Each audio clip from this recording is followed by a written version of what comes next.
Professor Sachin, the floor is yours. Thank you. Thank you very much, and good afternoon to all. Thank you, Dr. Firial, and your colleague, Dr. Ziad from Oman, to give me the occasion to share my experience in managing these difficult cases of spasmodic dysphonia with the surgical techniques.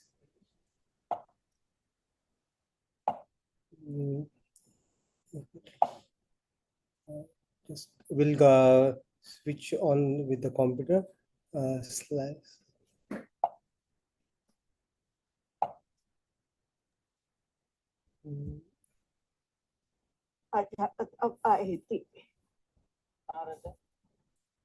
Okay. Now, spasmodic dysphonia, as we all know, basically it's a laryngeal intrinsic muscle spasms or dystonia. So this is a type of dystonia which is limited to laryngeal intrinsic muscle. So basically it's a localized dystonia. Now the laryngeal muscles, we can classify them as adductors. That means those who allow the vocal cords to meet or approximate or adduct, and those who are abductors. That means those who separate the vocal cords and allow us to breathe. So spasmodic dysphonia can involve either of these muscle groups, adductors or abductors. So adductor spasmodic dysphonia or abductor spasmodic dysphonia. In few of the patients, we can have both groups involved, and that we can term as mixed type of spasmodic dysphonia. Now, as we go and see these patients, around 90% of all spasmodic dysphonia cases are involving the adductor muscles. And which are the adductors? The thyroarytenoid and lateral cricoarytenoid, plus interarytenoid, a small muscle in the posterior glottis. So 90% of the cases involve the adductor muscles, and all the surgical techniques which have been developed concentrate on treating the adductor muscles, the muscles which can be readily exposed and can be intervened with surgical techniques. The commonest muscle which we can really visualize in total and have access to for surgical methods is the thyroarytenoid or the vocalis muscle. Most commonly involved muscle is again a thyroarytenoid or vocalis muscle, but in few of the cases it can affect the remaining two, that is lateral cricoarytenoid and interarytenoid muscle. Now lateral cricoarytenoid and interarytenoid are basically situated in the posterior shelf and very difficult to encroach on, visualize and have access for surgical intervention. But thyroarytenoid or vocalis muscle is readily visible, can be approached both transorally and laterally transcervically by making a window on the thyroid cartilage.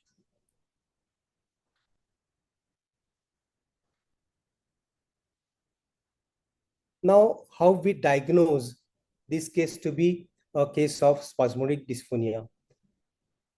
Now, basically, there are no specific features which would tell you this is spasmodic dysphonia and nothing else. You have to listen to the patient and know, hearing the interruption in the speech, interruption in the words, intervention in the communication, and the extra effort they have to put on speaking and producing voice. Just listen to this clip. So this is interruption and the effort they have to put in adducting or approximating the vocal cords. So when you hear this type of speech, then you can start doubting about it to be a case of spasmodic dysphonia.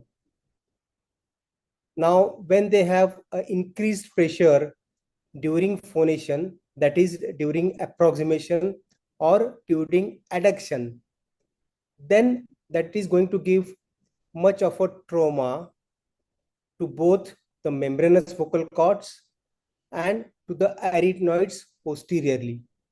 So this long-term or maybe long-lasting hyperadduction would have some associated structural changes.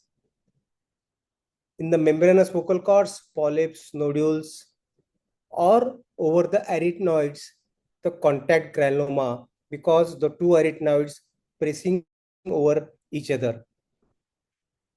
Now, as they try to compensate the inadequate closure of the vocal cords or the increased pressure required, they would have some compensatory mechanisms which would be visible on video laryngostroboscopy.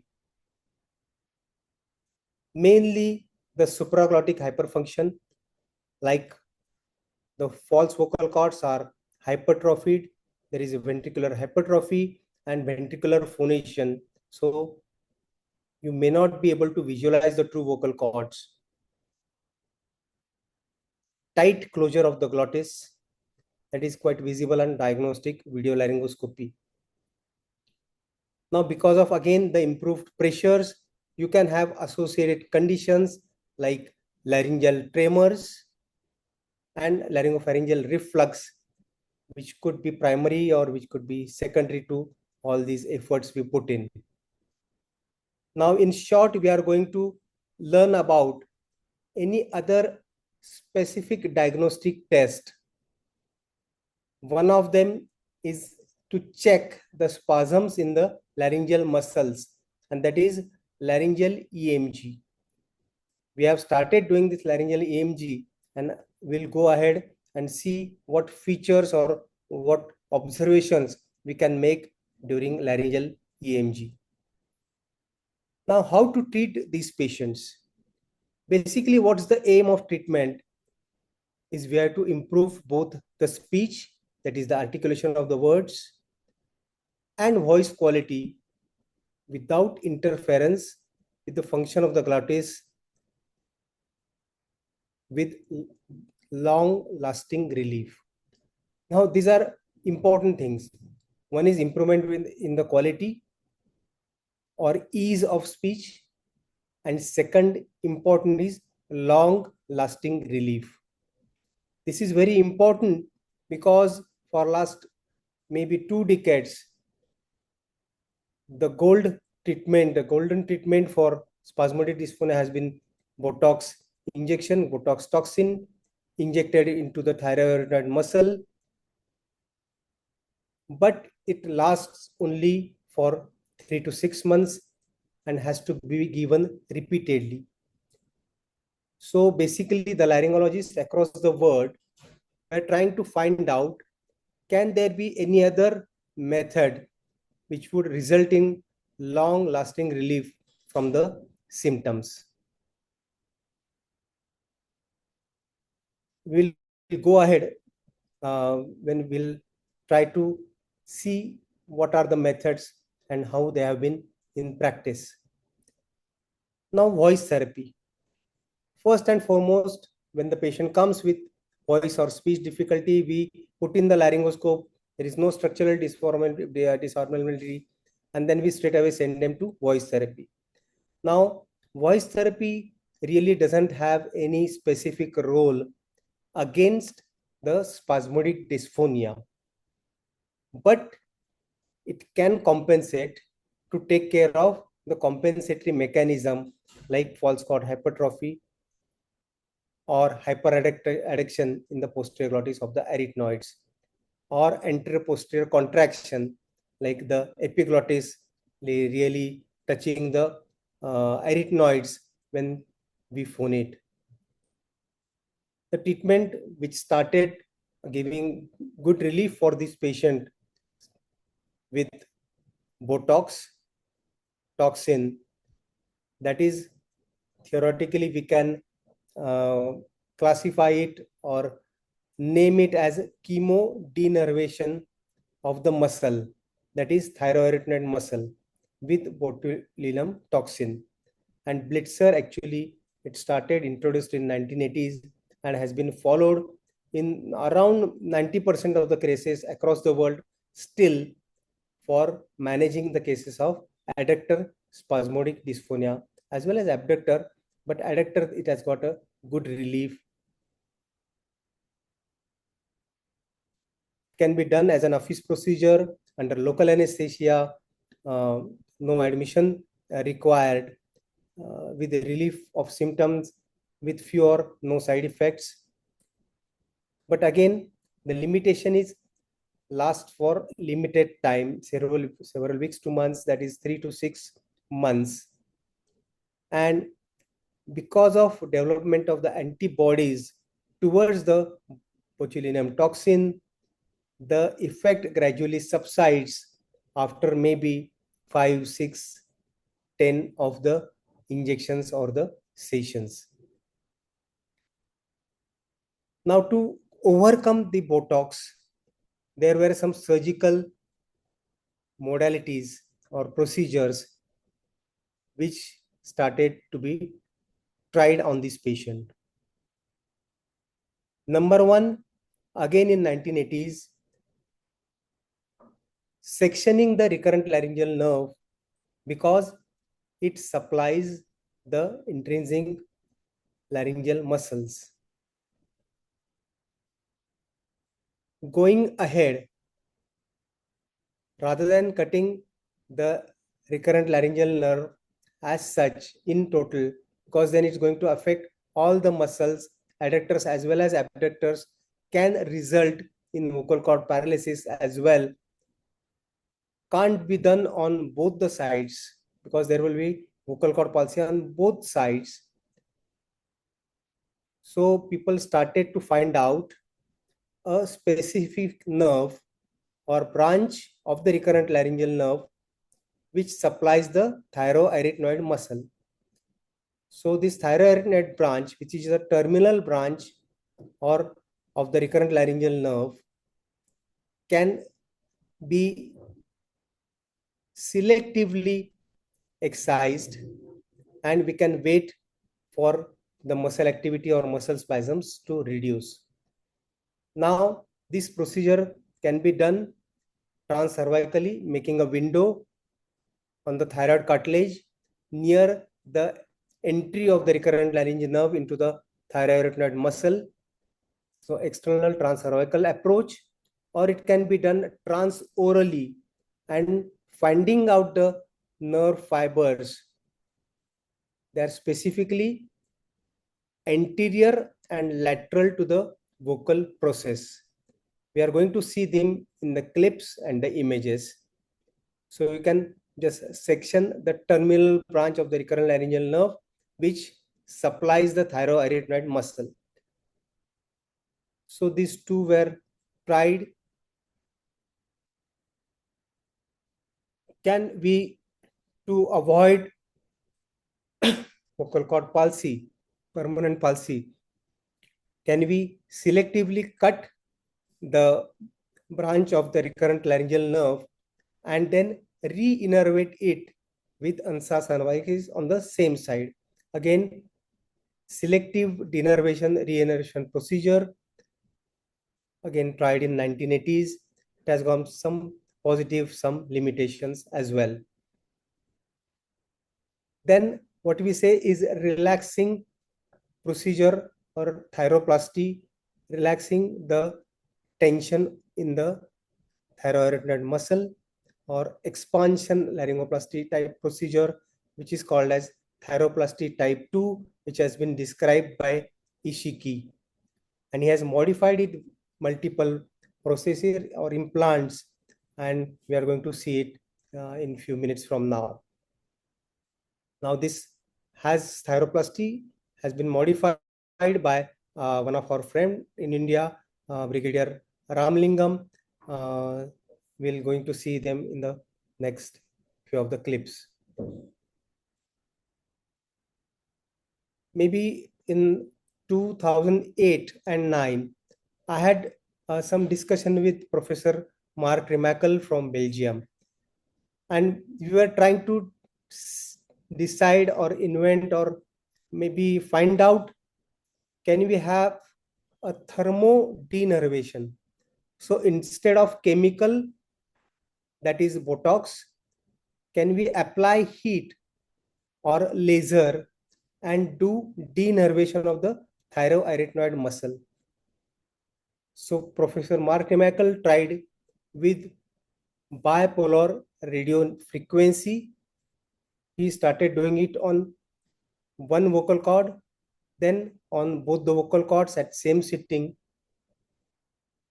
with some initial good results. After 2 cases, we had a discussion, and then I was using CO2 laser, which has got micromillimeter with luminous, which has got scanning mode. And then can I try with scanning mode of the laser to take care of the neuromuscular junctions, the muscle mass, and maybe the terminal branches of the recurrent laryngeal nerve, that is a thyroid nerve. So I started trial with CO2 laser, but basically the principle is again thermodenervation. So instead of chemical Botox, we are using heat, that is thermal energy, to deactivate the nerve and deactivate the muscle. Now, after 2 or 3 years, we could find out it gives long-lasting results, relief to the patients, and it may extend from 2 to 3 years to around more than 10 years in around 50 to 60% of the cases. Going to the anatomy and practical procedure now. The thyroid muscle is the most important muscle in adduction of the vocal cords. Now, the important thing to know, the most motor end plates, they are actually located in the middle and posterior 1/3 of the vocalis or thyroid muscle. So the anterior 1/3, there are few of motor plates. So when you are really buzzing it with the laser, you can concentrate on middle and posterior 1/3 of the vocalis muscle in the vocal cord. Now, thyroid nerve, this is again important thing to know. The terminal branch of recurrent laryngeal nerve is a thyroarytenoid nerve, and the thyroarytenoid nerve then branches into multiple small fibers. So there are multiple small branches, and they go on to supply absolutely individual muscle fiber. So the entire muscle mass is really not supplied by 1 or 2 sub branches of the terminal nerve or thyroarytenoid nerve, but almost each muscle fiber is supplied by a smaller branch from the recurrent laryngeal nerve. So each muscle fiber has got its own nerve supply. That's why when you really pass on the energy, a chemical or thermal, to the muscle, then it's not only myotomy, but you are already blocking the neuromuscular junction. So it becomes neuromyomectomy together. So this is very important thing to know when you are firing the muscle fibers or when you are passing the Botox injection into the muscle.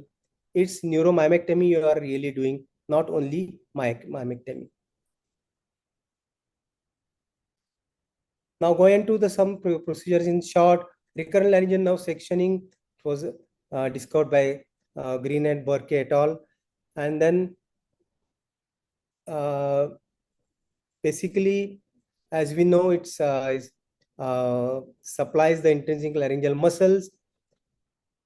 The limitation of sectioning the recurrent laryngeal nerve in toto would result in vocal cord palsy. When it is done on both the sides, then we can have bilateral recurrent laryngeal nerve palsy.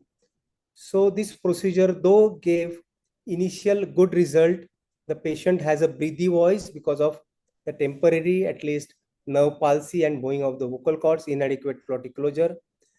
And there was high recurrence seen after 12 to 24 months, around 64% in few of the publications. And this is because of regeneration of the axons. And I think this is very important. The chances of vocal cord palsy, this procedure was really given up. And then what people started doing is locating the thyroarytenoid nerve and then vaporizing it with laser. There are certain papers which say this would result in actually reducing the spasms on the thyroid muscle. So no need to do myomectomy or no need to vaporize the muscle. Just cut the main branch supplying to the thyroid muscle that is thyroid nerve, which you can locate anterior and lateral to the vocal process. So in between the thyroid perichondrium and the vocal process, you can locate the fibers of the thyroid nerve and vaporize them with a cautery or a laser, and that can take care of adductor spasmodic dysphonia or reducing the spasms in the thyroid muscle. Now this transoral neurectomy of thyroid nerve has been published by Professor Paul Castellanos. I have done in a single case, but again it has got limitations. The same thing can be done transcervically with open approach by creating a window, locating the thyroid nerve, and then sectioning it. Now difficult to find these nerves and results variable. So this was also not really very popular. This is not very popular till now. Now what has been done now is to take over the limitations of cutting the recurrent laryngeal nerve or the terminal branch. Can we cut the recurrent laryngeal nerve and do so denervation and again re-nervate it with ansa cervicalis on the same side, and maybe you can get the muscle tone back and reduce the chances of vocal cord palsy. Just to know, this is the recurrent laryngeal nerve, and as it enters the thyroid muscle or the larynx through the thyroid membrane, then it branches into terminal branch of thyroarytenoid muscle and lateral cricoarytenoid. Now this is a tiny branch and a tiny muscle posteriorly. So you can resect it and then maybe remove some mass of the lateral cricoarytenoid and cut the recurrent laryngeal nerve here and then anastomose it with the ansa on the same side. So this is the ansa cervicalis, which has been anastomosed with the terminal branch of the recurrent laryngeal nerve, that is a thyroid nerve, with sectioning of the lateral cricoarytenoid nerve branch with partial lateral cricoarytenoid myotomy. Now this is done in some centers and we are going to see the results. Now this is the procedure in short. So this is the ANSA.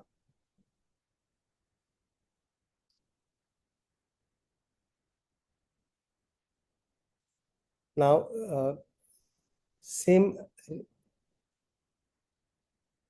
re-innervation of ANSA to recurrent can be done for unilateral vocal cord palsy, but then that particular time, the recurrent laryngeal nerve is non-functional.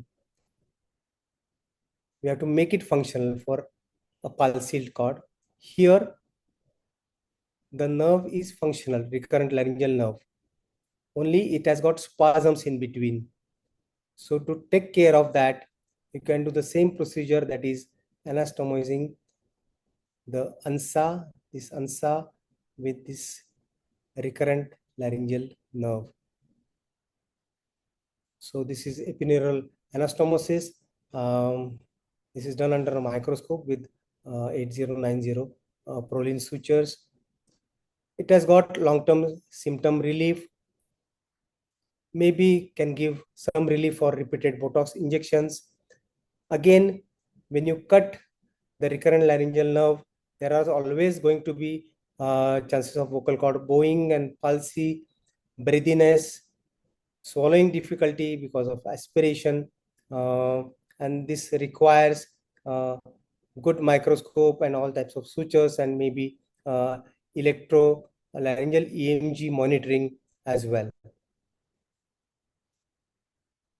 Now going on to thyroplasty, which is still performed in few of the centers, and in Japan and that part of the world, this is still very popular procedure in which you just divide the thyroid cartilage in the anterior commissure, spread it, and just to keep it apart to do expansion, you pass in the silicone titanium bridges or silicone blocks, and then suture them so the vocal cords would be apart and relaxed, no more would produce the spasms. This procedure can be done under local anesthesia or general anesthesia. If done under local anesthesia, then few of the centers have also tried to have voice monitoring during the surgery to just localize the position of these titanium bridges, because there are two titanium bridges put, one at the upper part and at the lower part of the thyroid notch. So you can localize and how much to separate the thyroid ala, that you can monitor while monitoring the voice during the surgery. So that's the advantage of doing it under local.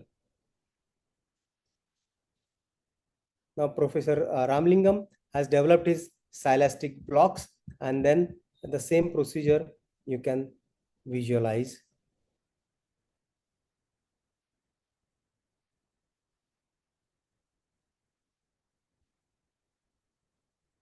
So same, expose the thyroid cartilage, open it in the midline.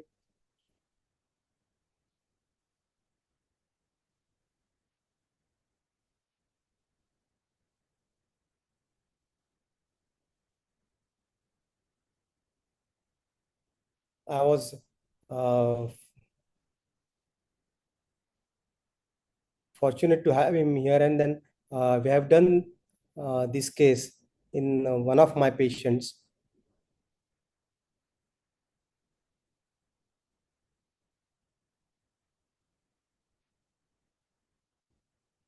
So just break the thyroid ala in the midline. Then you have to take the silastic blocks. You have to prepare the required sizes and cut it, and then prepare the grafts and then suture them. So that's how it takes little longer time, because titanium bridges are self-made, but they are available only in Japan, not commercially available in the market. That's how we have shifted to these silastic blocks. So then we implant them two blocks, one superiorly, one inferiorly, and then we take the sutures.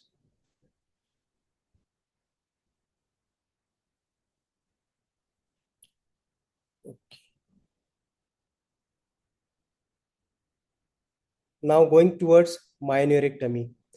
Now, let me tell you, around 70% of the institutes which are doing surgical management of spasmodic dysphonia are doing now myoneurectomy for adductor spasmodic dysphonia. So it is well accepted procedure with measurable results and minimum risk factors.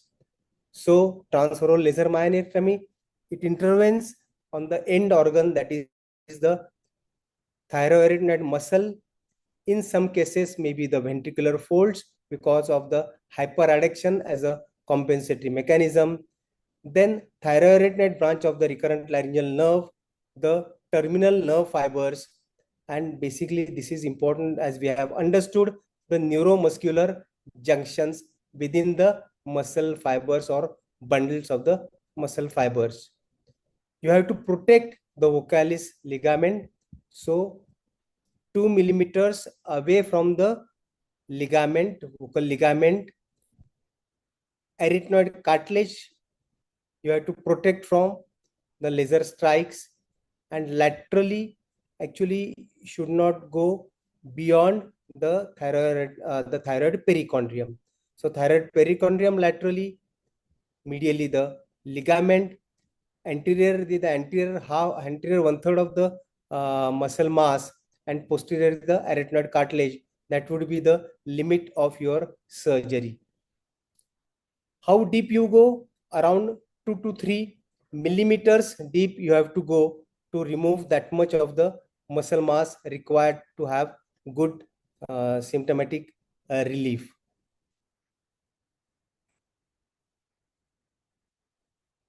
Now, how you proceed with the surgery? To start with, I used to get rid of the ventricular bands.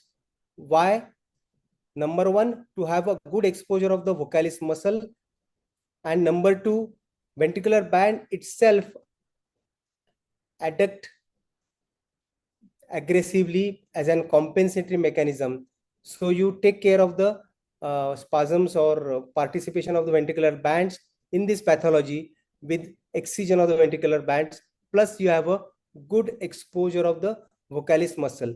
I practiced this for first 2 years. I published my initial papers with this method.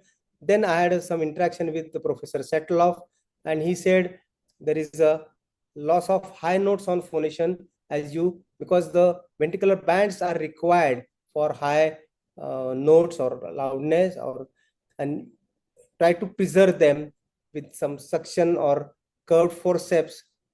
And then I started doing this, and now as far as results are concerned, they are similar, but maybe with good high notes existent with the patient. So now we are going to see. So this is scanning mode of the laser. I'm protecting the true vocal cord from the ventricular band with this neuropathy dipped in ice cold saline.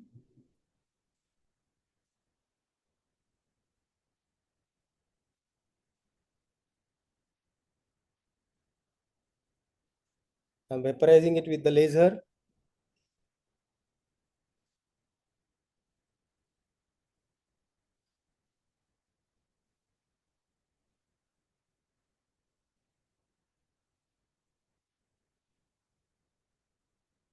This is one of the principles of the laser surgery. Always protect the surrounding tissues from the laser strikes. So you have to protect the true cord below with this neuropathy. Now I have removed the neuropathy, and now you can see the excellent exposure of the vocalis muscle, which you can then vaporize with your laser strikes. Now we have already seen you have to focus on posterior and middle one third of the vocalis muscle. The volume of the muscle removed around 70 to 80%. 3 to 4 mm depth of vaporization is adequate. Now the papers and some studies say how much you remove, that is really proportional to the symptomatic relief the patient gets. So you have to stick on to these dimensions, these limits, going 3 to 4 mm. And how you check the depth is just by tactile. Just pass in a suction or a forceps deep into the vocalis muscle, and then you will be able to understand how deep you have gone. And number two, when you start getting some bleeders in the vocalis muscle, then you know you are about to reach the thyroid perichondrium, and then better to stop at that particular time. So bleeders coming over would give an indication that you have gone deep enough.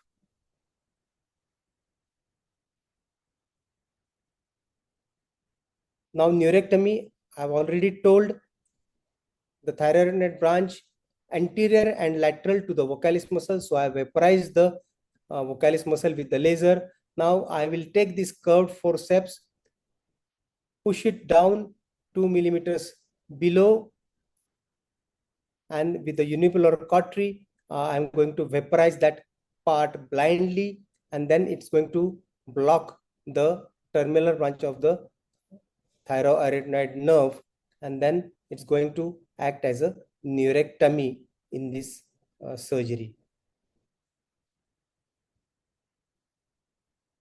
So laser weakening of a unilateral vocal cord may result. So basically I started first few cases doing on one side. When I was confident there is no risk factors involved, the voice or the speech doesn't worsen when the patient comes to you for the surgery. So what worst the patient can have is whatever voice or speech he has, so not worse than what he already has. So that I always give to the patient. So there is no risk involved. Then I started doing on both the sides, and the results are quite good. Now only worry was when you vaporize this much of the vocalis muscle, can there would be resultant bowing of vocal cords on both the sides.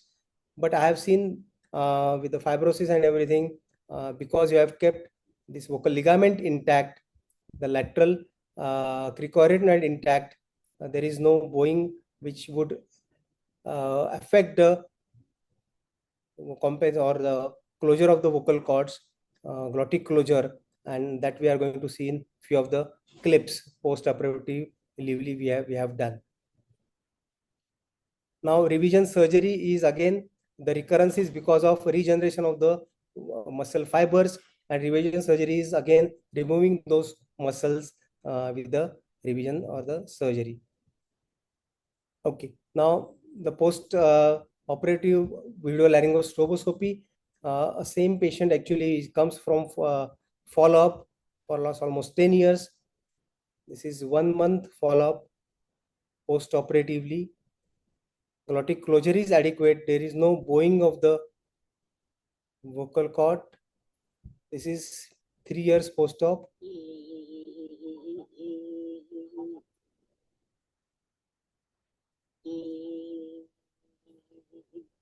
So closure and is adequate.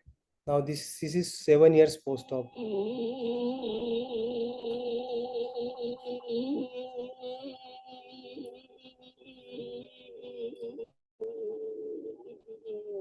Now how the wound heals.